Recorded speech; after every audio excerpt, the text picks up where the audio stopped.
Patrick Jagou, Sentier d'auteur, la Jagou d'émission littéraire produite en partenariat avec la Société des auteurs savoyards. Aujourd'hui, j'ai le plaisir de recevoir l'écrivaine Geneviève Roux-Crémilleux. Geneviève, où êtes-vous née? Êtes-vous savoyarde? Ah oui, je suis née à Saint-Jean-d'Arvey et je suis savoyarde depuis le XVIe siècle. Enfin, j'habite à Saint-Jean depuis le XVIe siècle, bien sûr. Geneviève, à part écrire, que faites-vous dans la vie? Je suis retraitée, mais j'ai fait plusieurs métiers avant.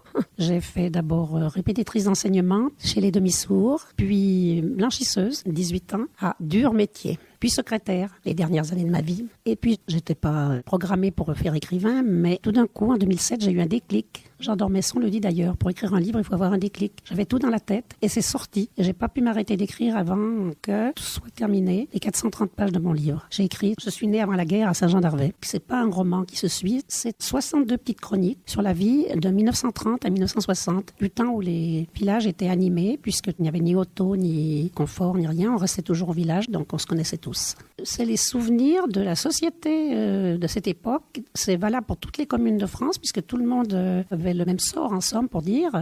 Moi, mon père était forgeron, serrurier, maréchal ferrant, charron, depuis des générations. C'est mon arrière-grand-père qui a mis les barreaux qui montent dans la montagne, l'échelle du mont Nivolet. Et donc, j'explique tout ce qui se passait dans un village pendant ces 30 ans, 1930-1960. Et puis, nous sommes les dernières générations à avoir connu la guerre, et ça, on a été quand même marqués, même si on n'était pas dans un village martyr, on a eu quand même la peur qui est restée en nous.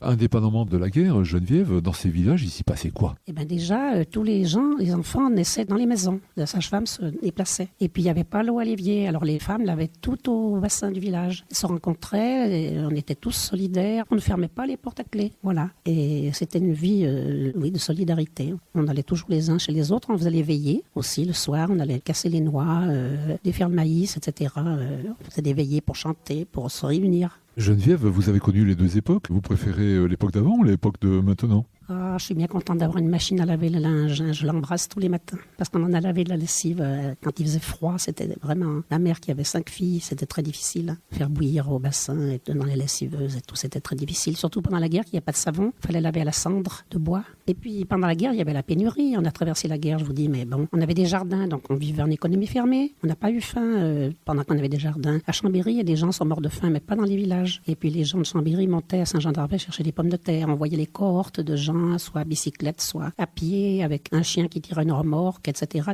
J'ai vu des gens comme des colonnes qui montaient dans les villages alentours chercher des pommes de terre. Et ils repartaient toujours avec un fagot ou un morceau de lard.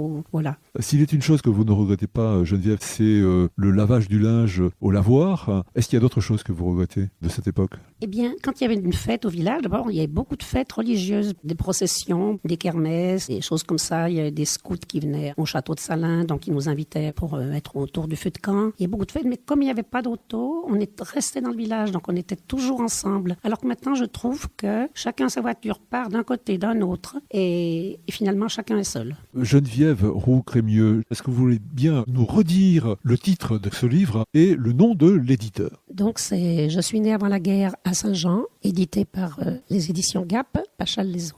Voilà, Geneviève Roux-Crémilleux, je vous remercie. Sentier d'auteur, la Jagou d'émission littéraire, c'est fini pour aujourd'hui. Arvi les amis, et à la semaine prochaine, si ça vous dit.